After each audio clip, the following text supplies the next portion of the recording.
Chapter 13 is called The Questioning of Queens. At the entrance of Queen Sycorax, this is scary, Queen Sycorax, she's rather splendid. At the entrance of Queen Sycorax, the warriors bowed so low their foreheads nearly hit the floor. Sycorax was scary. But then she was a very great queen, and as Wish said, maybe great queens have to be scary.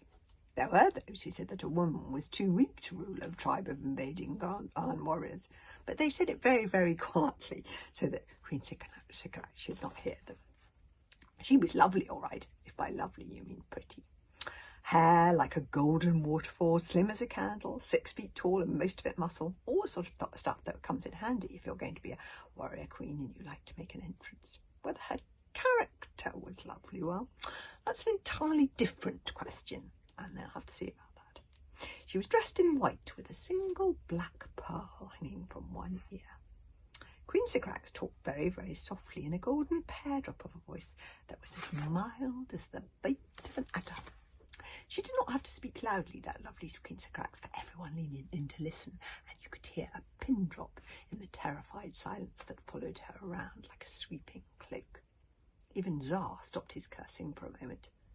"So," said Queen Sycorax in that quiet, gentle voice, as sweetly pure as the stab of an icicle, "where is this wizard attack that has so rudely awoken me before daybreak?" Petrified, the chief guard stepped forward and indicated Tsar, the sprites and the snowcats with a sweep of his armoured hand. "We have contained the attack, your majesty," said the chief guard. "Yes," said Queen Sycorax, surveying the wizard attack. "It's not a very large attack, is it, to warrant waking a queen so early in the morning? I thought I was supposed to have the finest warrior sentries in the warrior world, and yet one small wizard boy can still enter my fort undetected." "Step forward, the sentries who let the wizard attack happen!" roared the chief guard. The sentries stepped forward uneasily. "The sentries on watch shall be knocked in dungeon 300, and the officer in charge at the time, chief guard. I hold you responsible, so you can lock yourself in too and post the keys back through the bars," said Queen Sycorax. "I have no need for failures in this fort." "Yes, your majesty," bowed the chief guard, and he and the sentries marched off to lock themselves in dungeon 308. "Who captured the wizard and his magic companions in the first place?" "Your daughter," said another guard, indicating Wish. Queen Sycorax raised an eyebrow.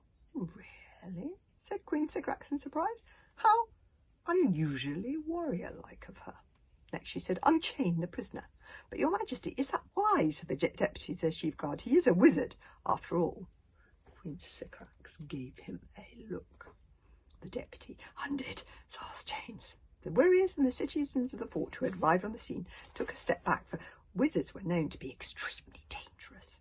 Queen Sycorax glided around Tsar, looking him over as if he were an unusual type of insect that she was seeing for the first time. "Who are you, and what are you doing in my fort?"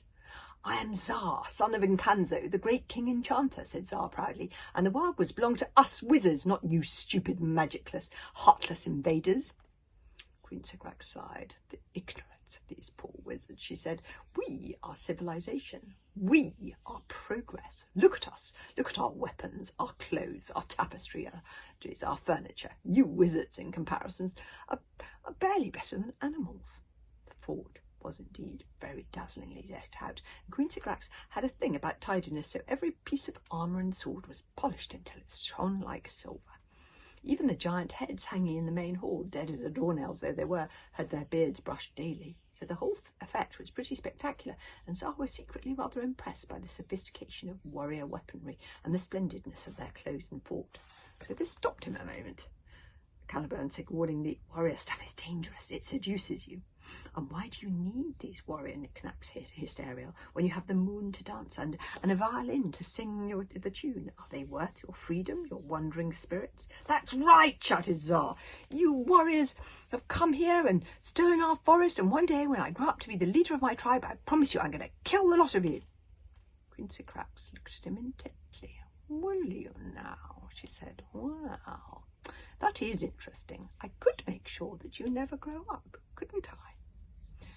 Or Incanzo might be willing to pay to have his son returned, or he could hold on to you in exchange for his good conduct. Tsar looked the queen straight in the eye.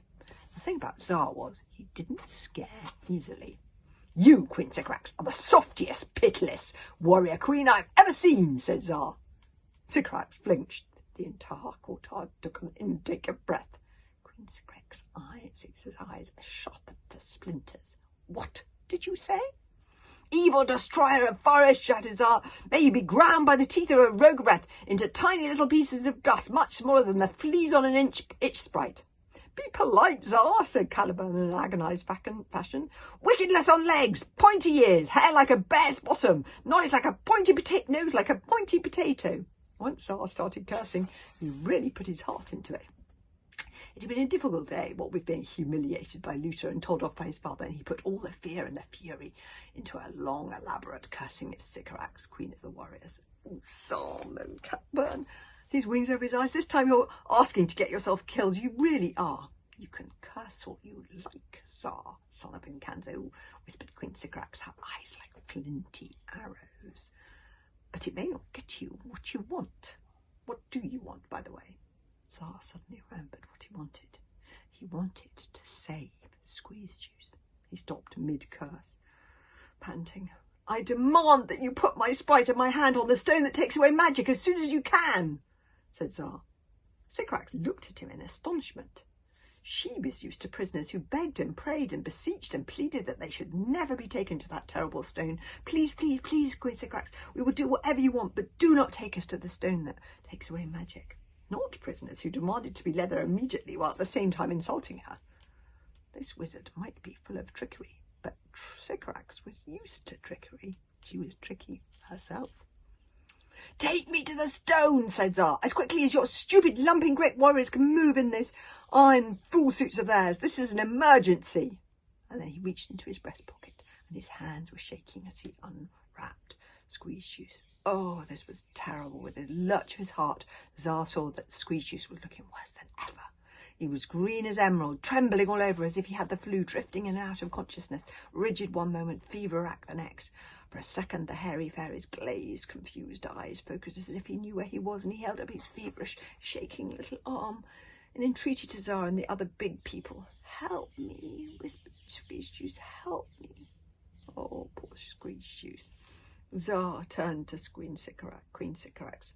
"I want to save my sprite," said Tsar despairingly. Oh, and there's Squeeze Juice saying, "Help me, help me."